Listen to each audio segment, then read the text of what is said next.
जर आपल्याला प्रगती करायची असेल तर चिंता करणं लगेचच सोडून दिलं पाहिजे. आपल्याला लहान-सहान गोष्टींपासून ते मोठमोठ्या गोष्टींची चिंता असते.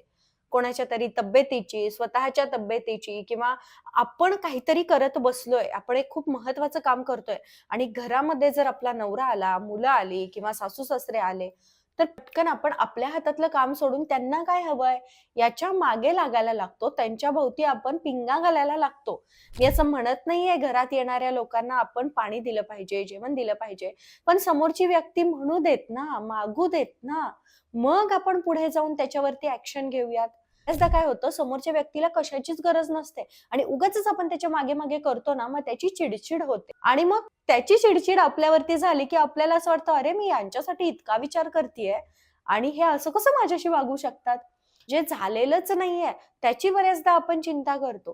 काय होतं, की माझ्या आजूबाजूच्या लोकांना मी आवडलीच पाहिजे किंवा मागच्या वेळेला मी XYZ व्यक्तीला खूप गडबडीत भेटले होते आणि त्यावेळेला कदाचित माझ्याकडून काहीतरी वेगळं बोलणं झालंय का?